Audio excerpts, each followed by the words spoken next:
When a tragedy strikes or you're facing some sort of difficulty, you may wonder if anything good can come from it all. Here's Pastor John Randall. There may be things taking place in your life right now that the Lord wants to be glorified in, wants to use what's happening right now to bring himself glory. I don't always recognize it. But Jesus said, this sickness, there's a purpose. There's something deeper than just a sickness. I'm going to use this for my glory. And how many of you tonight, you've gone through something and it just seemed like the worst thing ever, and somehow God used it for good in your life and the lives of other people that watched you go through it. Many of us have had loved ones who have become sick and subsequently died. The grief that follows can be overwhelming to us, but we serve a God who understands, cares for us, and even has power over death. In the story we're about to encounter today on A Daily Walk, Jesus' good friend Lazarus becomes sick, but we're about to see that this situation will bring glory to God. I think you'll find all of this very encouraging for those inevitable trials of life that we all face. Here's John Randall with the story of a godly family who encounters difficulty and turned to the right place. We're in John 11. Now, a certain man was sick, Lazarus of Bethany, the town of Mary and her sister Martha. And it was that Mary who anointed the Lord with fragrant oil and wiped his feet with her hair, whose brother Lazarus was sick. Therefore, the sisters sent to him, saying, Lord, behold, he whom you love is sick. And when Jesus heard that, he said, this sickness is not unto death, but for the glory of God, that the Son of God may be glorified through it. Now, Jesus loved Martha and her sister and Lazarus. And so when he heard that he was sick, he stayed 2 more days in the place where he was. I'm sure that you're aware of it, but within the New Testament, there are 4 Gospels: Matthew, Mark, Luke, and John. And the first 3 Gospels are referred to as the synoptic Gospels. And the word synoptic means that they each have a similar view. That is, they record similar events in the life and the ministry of Jesus. But the Gospel of John is unique to the other 4 Gospels. And you see it as you read through it, because the first 3 Gospels major on describing the events in the life of Jesus. Whereas John, in his gospel, gives us the meaning behind those events. He looks at the deeper insight behind the miracles. John, more than any other gospel writer, prayerfully you know this, 11 chapters in, highlights the deity of Jesus Christ. But you remember last time in chapter 10, it was at the end of the 10th chapter that Jesus, he was questioned concerning his authority, his identity. The religious leaders of the day wanted to know who he claimed to be. And Jesus was asked this question. And he claimed absolute equality with God. He claimed to be God. And when he made that claim, it was at that moment that the religious leaders, you remember, they picked up rocks to put him to death because they accused him of blasphemy. That moment, they were about to stone him to death. And Jesus said to them in response, if I do not do the works of my Father, then don't believe me. But if I do, though you do not believe me, believe the works, that you may know and believe that the Father is in me and I in him. Now you come to the 11th chapter. Who is he? Well, he's about to reveal it. If you didn't know up to this point, here we come to the 7th and last miracle reported in John's gospel, next to the final miracle of the resurrection of Jesus from the dead. It's important to keep that in mind. John doesn't record all the miracles. In fact, he tells us that in the 20th chapter of the Gospel of John. He tells us that he didn't record all of the miracles, but he said the ones that he did record, John chapter 20, verse 31, he said, I've recorded these that you may believe that Jesus is the Christ, the Son of God, and that in believing you may have life in his name. I didn't record all the miracles, but listen, the ones that I pointed out, very clear, giving a description of who Jesus is and the power that he has. And this miracle right here in chapter 11, undoubtedly one of the most powerful because it demonstrated the undeniable proof of Christ's deity. Only God has power to bring people back to life from the dead.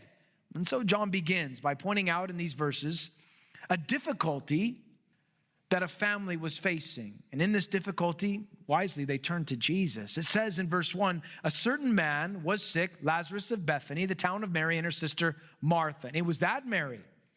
There's a lot of ladies named Mary, but it was that Mary who anointed the Lord with fragrant oil and wiped his feet with her hair, whose brother Lazarus was sick. And so his sister sent to him saying, Lord, the one whom you love is sick.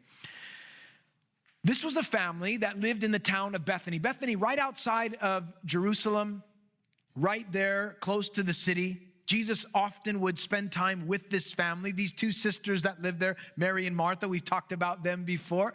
Martha was a worker.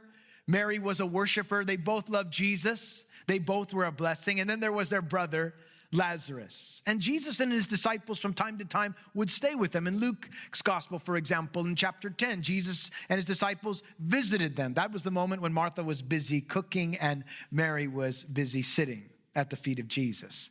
But it's interesting that Jesus points out this woman, Mary, it was the Mary that came and anointed Jesus with costly oil of spikenard in honor of his death. You remember that? She comes and she takes this very costly, fragrant oil, breaks it open, pours it out on Jesus. The entire room is filled with the fragrance of this ointment. And Judas spoke up and accused her. Why didn't you take that and sell it and give it to the poor, the money that we could have had from that? And John tells us the reason why he said that is because he used to take money from the treasury. He's like, you have no idea what I could have done with that. And so he was so upset, and Jesus rebuked him and rebuked the rest of the disciples and said that what Mary had done, wherever this gospel was preached, that it would be spoken of her. And this was a family that loved the Lord, and Jesus loved this family. They believed in him. Even though they loved the Lord and served the Lord, listen to this, they weren't exempt from hardship or difficulty or pain or loss. Just because you love the Lord, just because you serve the Lord, just because you are faithful in your devotion to the Lord, it doesn't mean that you're going to go through life without any pain or suffering or hardship. We live in a fallen world. The pain and the suffering and the hardship subsides and disappears when we're in the presence of the Lord. But listen, if you're suffering tonight, don't believe the lie that it's probably some sin in your life.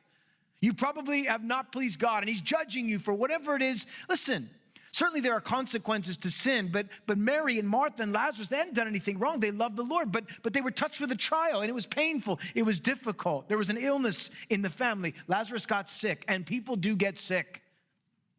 People get sick all the time. It's okay, in a sense. If you get sick, don't freak out. Don't get worried. Don't lose your mind. Don't be afraid to tell people. What in the world is going on? I was wrong. Nothing. I'm totally fine. I can't get out of bed. What's wrong? I can't. As if you can't tell somebody that you're sick. Listen, tell us you're sick so we can pray for you, okay? Don't be afraid to say it. It's all right. People get sick all the time. Lazarus got sick. Jesus knew about it. And his sickness, sadly, it was fatal, temporarily. But in the midst of the difficulty of this family, you know what's amazing? I love this. They turned to Jesus. That's what they did. They sent a word to Jesus. That's where we need to turn. That's the first resort. Turn to Jesus. Bring it to the Lord. Bring it to the Lord in prayer. That's exactly what they did. And I love this. They turned to Jesus because they knew they were loved by Jesus. They said, Lord, the one whom you love, he's sick. They had experienced the love of Jesus, so they knew that they could turn to him. Oh, how I love that. Turn to Jesus. Why? On the basis of his love for you. You are loved by God. He wants to hear from you. And then in verse 4, it says, when Jesus heard that is, he received word that Lazarus was sick, he said to his disciples, this sickness is not unto death, but for the glory of God, that the Son of God may be glorified through it. Now Jesus loved Martha and her sister and Lazarus. The perspective of Jesus, folks, in our trials is much different than ours. For here it says, Jesus could see that even this sickness, Even this trial, notice this, it was for the glory of God. Jesus could be glorified in the midst of it. You remember the Apostle Paul when he was afflicted with what he called a thorn in the flesh? You remember there in 2 Corinthians chapter 12, he began to describe it. And he said this, "And lest I should be exalted above measure by the abundance of the revelations, a thorn in the flesh was given to me. It was a messenger of Satan to buffet me, lest I be exalted above measure." And we know from Scripture that Paul prayed 3 times that this thorn in the flesh would be removed. This sickness, whatever it was that afflicted him, that laid him out, he didn't. And here's what the Lord's response to Paul was in the midst of his sickness. He said to me, "My grace is sufficient for you. My strength is made perfect in your weakness." Paul's perspective changed when he understood that. And he said, "Therefore," this was his response, "now I will gladly boast in my infirmities, that the power of Christ can rest upon me.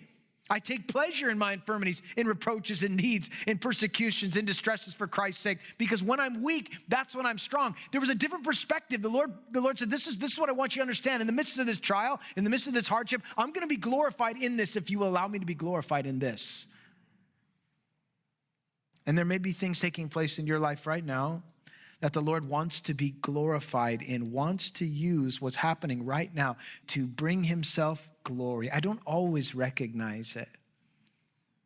But Jesus said, this sickness, there's a purpose. There's something deeper than just a sickness. I'm going to use this for my glory. And how many of you tonight, you've gone through something and it just seemed like the worst thing ever, and somehow God used it for good in your life and the lives of other people that watched you go through it. The family encountered a difficulty. They turned to Jesus. But next, this is rather unique. It says in verse 6, right after it says that he loved them, verse 6, "So when he heard that he was sick, he stayed 2 days in the place where he was. And then after, he said to the disciples, 'Let us go up to Judea.' And the disciples said to him, 'Rabbi, lately the Jews sought to stone you, and you're going there again?' And Jesus said, 'Are there not 12 hours in a day? If anyone walks in the day, he doesn't stumble because he sees the light of the world. But if one walks in the night, he stumbles because the light is not in him.' These things he said, and after that he said to them, 'Our friend Lazarus sleeps, but I will go that I may wake him.'" When Jesus received word about Lazarus' sickness, he was staying in an area called Bethbara, which was 20 miles away from Bethany, which is probably about 2 days worth of travel. So day 1, Jesus receives word about Lazarus. Day 2, the messengers return to Bethany, letting them know, hey, we let Jesus know. Day 3, Jesus waits another day. Day 4, Jesus then travels with his disciples to Bethany. But during that time, we're going to find out Lazarus had already died. You can't help but think, how is this? It says Jesus loved the family, but he didn't show up until later. Lazarus died. Lord, if you love me, why didn't you show up when I called you, like right now? Why did you come 2 days later? You should have been here the day before. How come you weren't here when I cried out to you? You have the power to heal. You could have made it on time. 20 miles, 2 days, you could have been there before Lazarus had died. You could have made him well, but Jesus did not do either of those things. He delayed. Has the Lord ever delayed? At least in your opinion? You are late. You're supposed to be here. I thought we had this worked out. I told you the day. I put it on the calendar. Is there a different calendar up there? Like, why aren't you here now?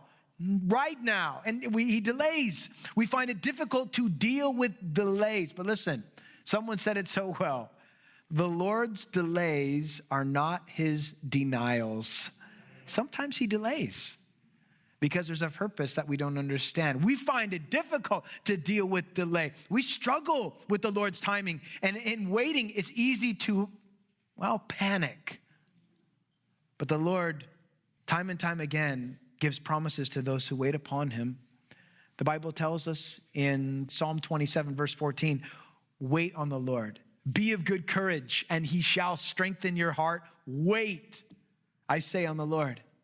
The Bible tells us in Isaiah, but those who wait on the Lord shall renew their strength. They'll mount up with wings like eagles. They'll run and not be weary. They shall walk and not faint. God's timing is perfect. Jesus knew what was going on the whole time.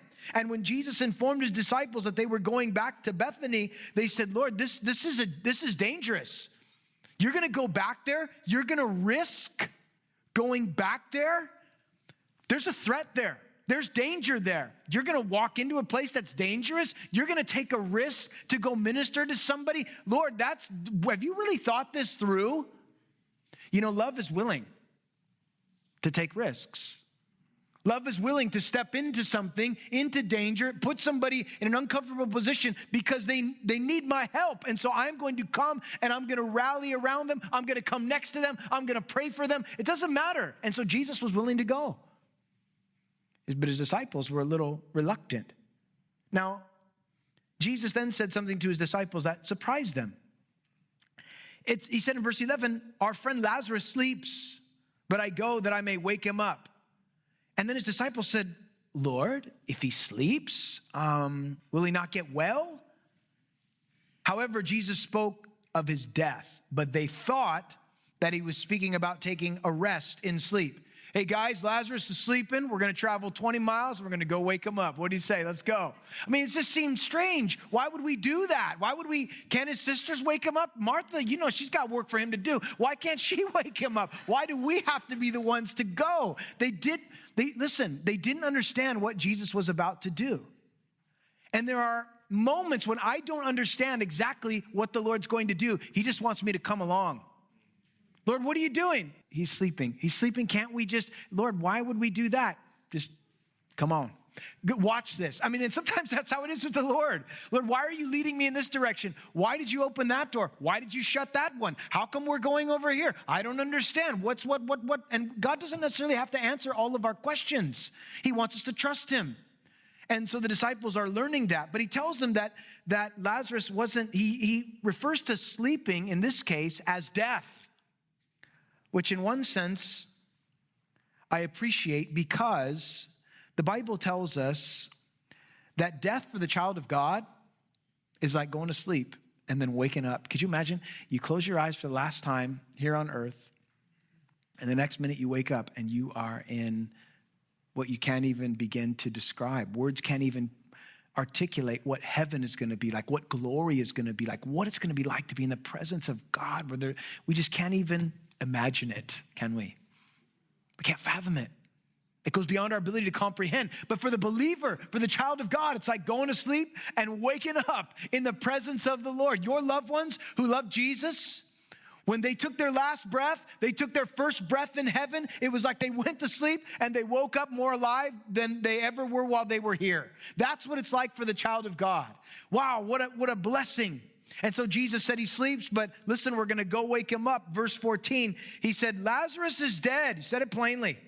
And then he says this, again, this must have been a shock for them. And I'm glad for your sakes that I wasn't there, that you may believe. Nevertheless, let us go to him. Again, this seems so inconsistent, the words of Jesus. He sleeps, he's dead, and I'm glad. Lord, really think about it. And I'm glad for your sake, our sake, so that you can believe, okay, we're going to Bethany, everybody. But you know what? In the midst of all the uncertainty, the questions, Thomas, poor Thomas, he gets a bad rap all the time. Don't name your kid Thomas. Why? Doubting Thomas. Come on. Tommy, look at this. Look what he says. You got to love this guy. So after Jesus says, this is dangerous, we're going down there, we're going to wake him up. Then Thomas, verse 16, who is called the twin, said to his fellow disciples, let us also go that we may die with him. Thomas, just stepped up like, let's go die with Lazarus. If we die, we die. He's going to Bethany. And I think, everybody gives this guy a bad time, doubting Thomas. But listen, did you know Thomas, we're going to get there. He was the one that said when he saw the hands, the nail prints in Jesus' hands and his feet, he said, my Lord and my God. First one to ever say it. Anyways, Thomas says, let's die with him. And so on to Bethany they went. Now here's where it gets interesting. The family had cried out to Jesus in their distress. Jesus had delayed his response. But now we find in the midst of their absolute despair, they express faith in Jesus.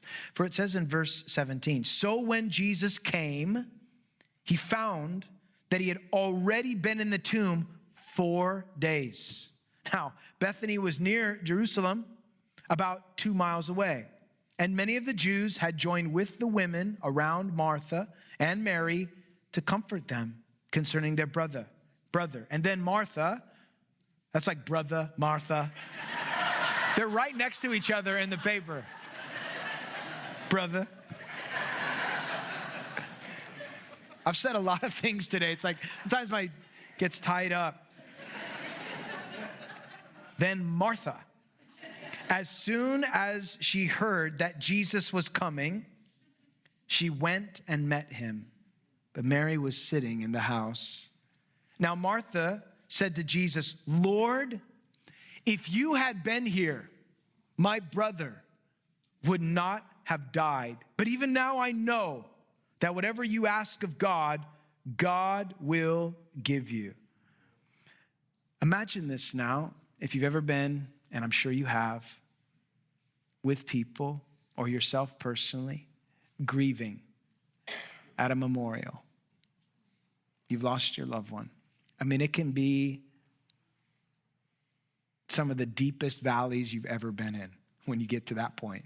And you're there and you know what that emotion is. You just put yourself there.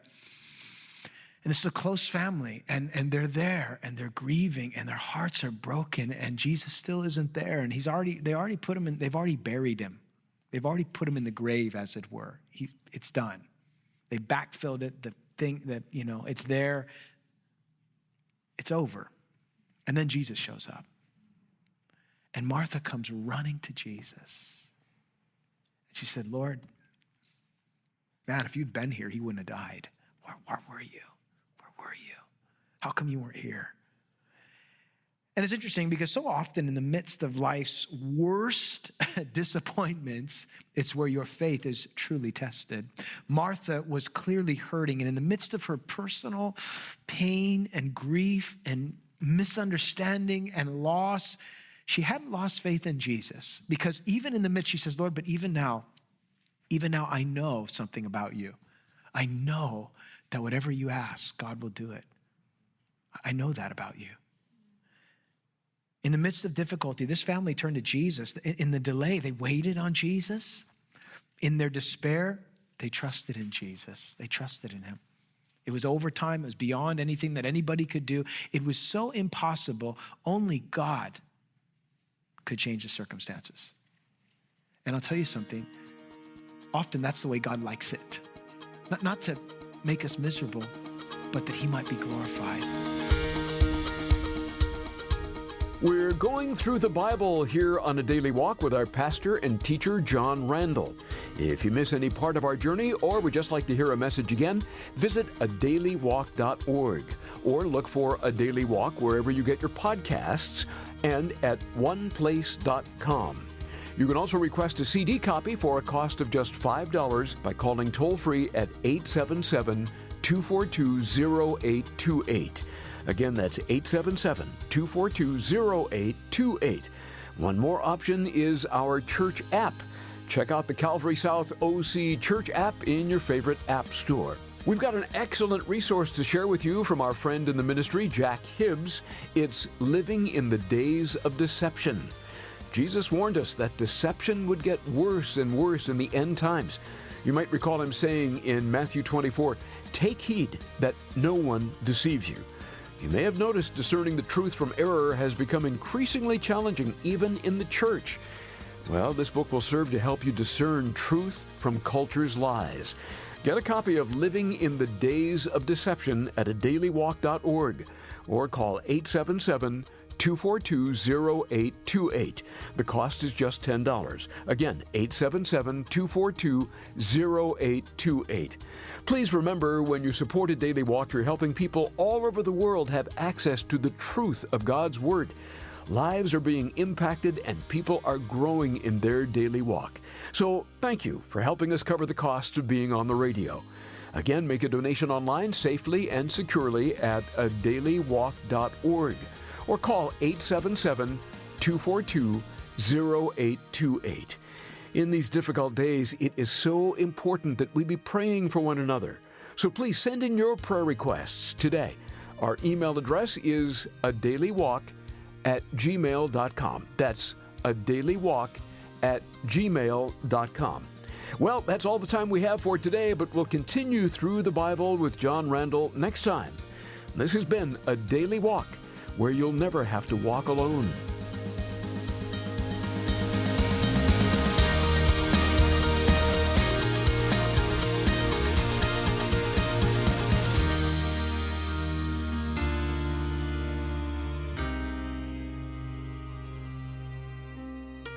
This is a presentation of Calvary South OC,